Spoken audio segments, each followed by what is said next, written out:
Welcome back to the channel, Break from Fear with Terry Pickens. In this video today, I'm going to give you a few reminders that this information on survival mode comes from a download I had 20 years ago. And if you think for a moment that this doesn't concern you, I want you to think again. Your goal is always to get out of survival mode, and the goal of the world itself, because you have children, you have friends, you have family, and every time there's a shooting, a school, a mall, your place of business, after a while people will be afraid to leave their homes. It concerns you. So this is not just about you or a video.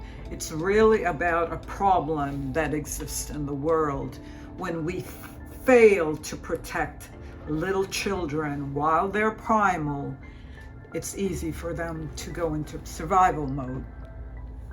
All the glory goes to God. This is just a download. I'm just sharing the information that came down into my head. I'm also going to clarify rational and irrational fear. And we're going to look again at a film clip that shows a child in survival mode and gives a really good example of what a minefield is like.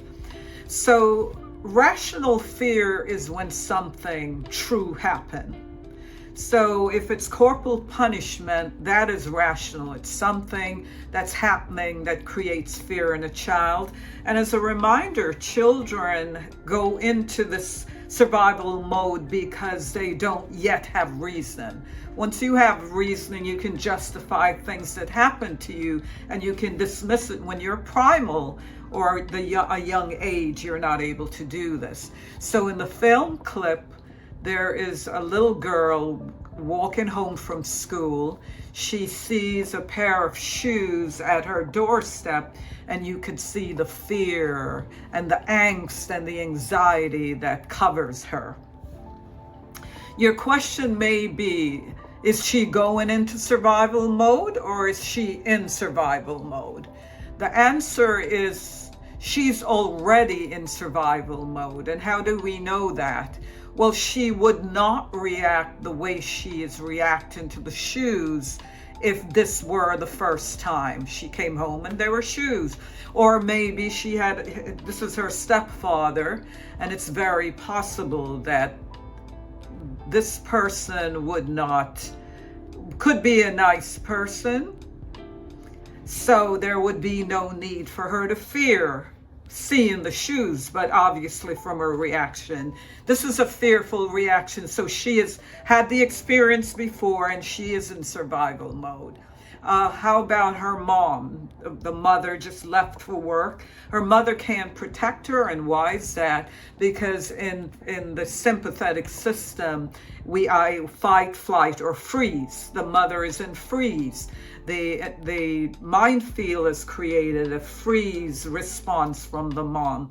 So the mom is frozen. She doesn't know what to do. She cannot help the child. So the child goes in, and you'll see in the film what happens. And yes, she's already in survival mode, meaning this situation has happened to her before. She's reacted to it. So when we speak of irrational fears, we are talking about this is a rational situation, but the more things happen to her, then the mind begins to play like ghosts in the closet. Children begin to fear everything. They begin to imagine things. And even as adults, when you worry a lot, when there is no real evidence of something going awry, that is irrational fear. But once again, it started in childhood, and by the time you grow up into adulthood, then you're more likely you're experiencing irrational fear. But in this clip, this is rational fear, and this child has gone through this before, so she is already in survival mode. Once you watch the clip, please comment. Let me know what you think or how this compares to your own world of a minefield or being the victim of a minefield, creating your own minefield. Remember, it can go any which way. Don't forget to like, subscribe, comment. I will bring you more proof of survival mode just at your request. This is all for now. I will see you next time. Bye-bye.